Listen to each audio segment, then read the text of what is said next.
ನಮಸ್ತೆ, ನನ್ನ ಹೆಸರು doctor Ashik B G, Bangalore pain ಕ್ಲಿನಿಕ್ನ ಫೌಂಡರ್ ಮತ್ತು ಡೈರೆಕ್ಟರ್. ಇವತ್ತು ನಾವು ಬೇಕರ್ ಸಿಸ್ಟ್ ಅಥವಾ ಬಗ್ಗೆ ಮಾತಾಡೋಣ. ಬೇಕರ್ ಸಿಸ್ಟ್ ಅಥವಾ ಪಾಪ್ಲಿಟಿಯಲ್ ಸಿಸ್ಟ್ ಅಂದರೆ ಏನು ಅಂದರೆ, ಇದು ಮಂಡಿ ಹಿಂಭಾಗದಲ್ಲಿ ನೀರು ತುಂಬಿರೋ ಒಂದು ಚೀಲ. ಸೊ ಇದರಿಂದ ಏನಾಗುತ್ತೆ ಅಂದರೆ, ನಿಮಗೆ ಮಂಡಿ ಹಿಂದೆ ಭಾಗದಲ್ಲಿ ನೋವು ಅನ್ನೋದು ಬರುತ್ತೆ, ಮಂಡಿ ಮಡ್ಸೋದಕ್ಕೆ ಕಷ್ಟ ಆಗುತ್ತೆ, ಆಮೇಲೆ ಮಂಡಿಯಲ್ಲಿ ಸ್ಟಿಫ್ನೆಸ್ ಅಂತ ಬರುತ್ತೆ. ಇದಕ್ಕೆ ಕಾರಣಗಳೇನು? ಇದು ಮಂಡಿ ಸವಿಯೋದ್ರಿಂದನೂ ನೀರು ತುಂಬೋದು, ಇಲ್ಲಾಂದರೆ ಮಂಡಿಯಲ್ಲಿ ಏನಾದರೂ ಮೆನಿಸ್ಕಲ್ ಇಂಜುರಿ, ಲಿಗಮೆಂಟ್ ಇಂಜುರಿ ಆಗಿರೋ ನೀರು ತುಂಬೋದು, ಇಲ್ಲಾಂದರೆ ಸಂಧಿವಾತ ವಾಯು ಅಂತಂತಾರೆ, ಅದರಿಂದನೂ ನಿಮಗೆ ನೀರು ತುಂಬೋದು.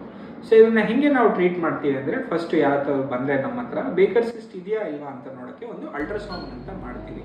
ಅಲ್ಟ್ರಾಸೌಂಡಲ್ಲಿ ನೀರಂತ ಏನಾದರೂ ಇದೆ ಅಂದರೆ, ನೆಕ್ಸ್ಟು ಯಾವ ಕಾರಣದಿಂದ ಬಂದಿದೆ, ಎಲ್ಲರೂ ಅವ್ರಿಗೆ ಬಿದ್ದಿದ್ದಾರಾ, ಇಂಜುರಿ ಆಗಿದೆಯಾ, ಅಥವಾ ಸಂಧಿವಾತ ಇದೆಯಾ, ವಾಯು ಇದೆಯಾ, ಅಥವಾ ಏಜ್ ರಿಲೇಟೆಡ್ ಏನೋ ಮಂಡಿ ಸವಿತಿದೆಯಾ ಅಂತ ನೋಡಿ ಅಕಾರ್ಡಿಂಗ್ ಟು ದಟ್ ನಾವು ಟ್ರೀಟ್ಮೆಂಟ್ ಕೊಡ್ತೀವಿ. ಸೊ ಇದನ್ನು ನಾವು ಒಂದು ಸೂಜಿಯಿಂದ ಸಿಸ್ಟ್ ಅನ್ನೋದನ್ನು, ನೀರಿನ ಚೀಲ ಅನ್ನೋದನ್ನು ನಾವು ನೀಟಾಗಿ ಆಸ್ಪಿರೇಟ್ ಮಾಡಿದ್ರೆ ಅದು ಪೂರ್ತಿ ಬರುತ್ತೆ ನಿಮಗೆ. ಅದರಿಂದ ನಿಮಗೆ ನೋವು ಅನ್ನೋದು ಕಡಿಮೆ ಆಗುತ್ತೆ. ಕಾಲಿಗೆ ಉಪಯೋಗಿಸ್ಕೊಳ್ಳಿ.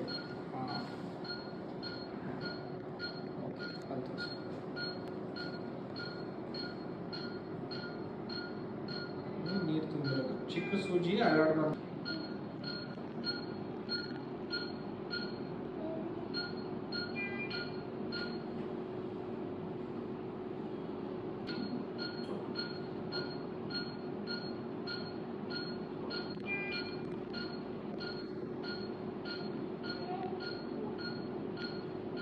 ಇಲ್ಲಿ